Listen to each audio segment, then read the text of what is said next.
look to give us guidance on this issue. And in each of these three cases, the governing body has been found liable for significant monetary damages. We will have to do more research on where that point may be if council instructs us to draft a moratorium for your approval.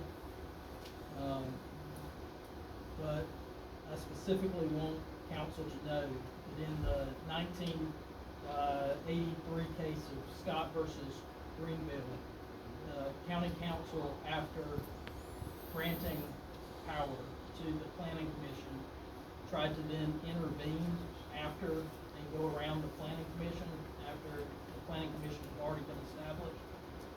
And in doing so, the Fourth Circuit Court of Appeals, federal court, slapped Greenville County with hundreds of thousands of dollars in monetary damages. Did that answer your question? Thank you. I have a question. Mr. Chairman, since the information is so much in detail, I would like to see something written down so I can read and digest it, just, not just at this very moment.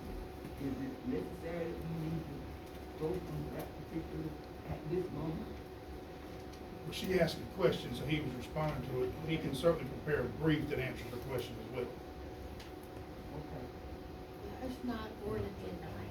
Okay. All right. I just want to make sure. Thank you. Mr. Range? That's all I have. Thank you. I did have a question about the land. I've seen different numbers thrown out about how much land is being taken up by solar farms and panels. Do you have any data on that, Charles? Currently, if you were to take every known parcel in its total acreage that we know about that has a FELA, there's only two on that council, the maps on the line, that do not have a FELA, so take those two out because they don't have any procedure or moving forward. But out of all the rest of them, they're either completed, already have planning completed, or are in the final stages of planning. There's just under 12,000 acres total involved. And then when we take the total of acres involved and compare it to the sites that we already have, the total acres and the actual number of acres used for panels, about 34% of every acre, or of the total acres of a site so far, and the ones that we have the details on, are used for panels. So that would be around 41 acres. And the total farmland, according to USDA, for the 2022 Ag Census Report, was over 162,000 acres. And if you take out, farmland, according to USDA, is crops, pasture, timberland, and then they have an other category, which is where poultry houses may be or something else that's used for agriculture. But if you just took the timberland, which a number of these sites are going on timberland, not cropland, and cropland is still over 150, somewhere between 151 and 152,000.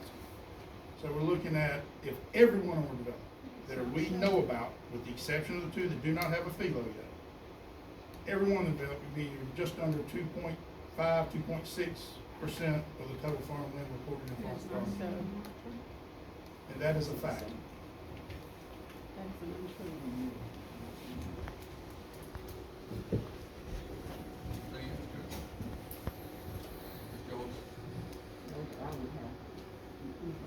moving.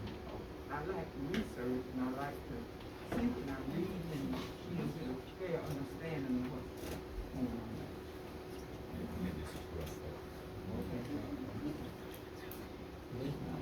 on. Ms. Valley, Scott, you said you wanted to be, you were going to be more involved, and I want to tell people, I've had a conversation with Ms. Valley. She has been very polite.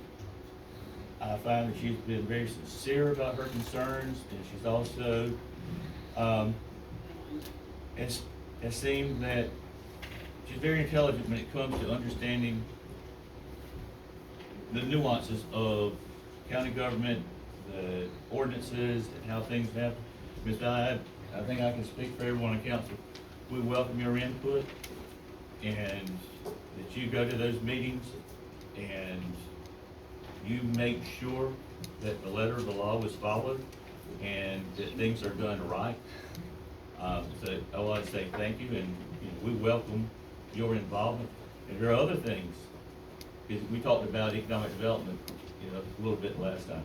If there are other things you'd like to get involved in with the county, we're always looking for people to give us more input, to give us, what the citizens think. And it's that, I thank you for the way you've conducted yourself and for your care and concern about this matter.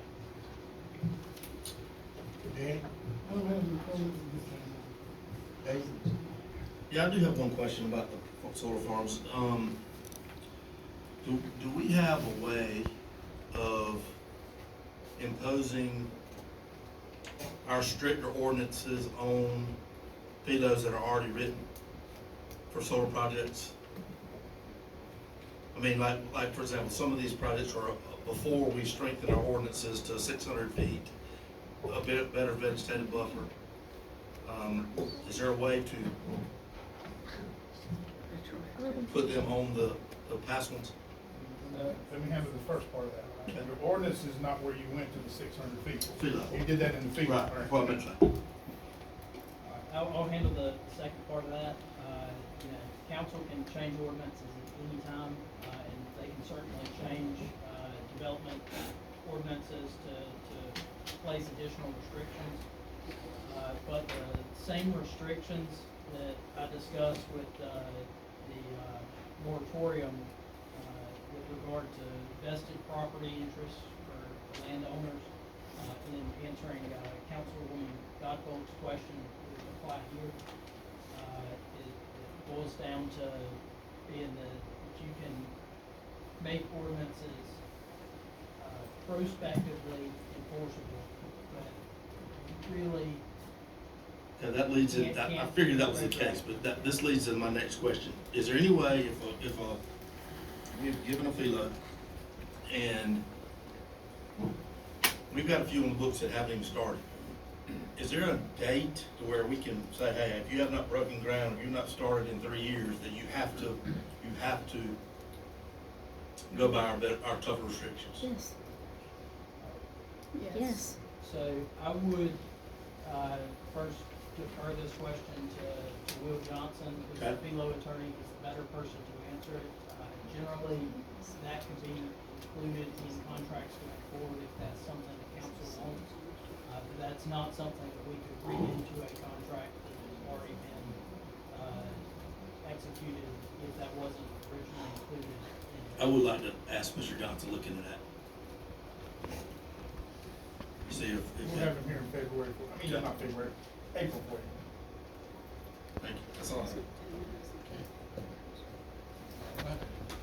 I'd like Ms. Godbold to, get your 5-year plan. Thank you.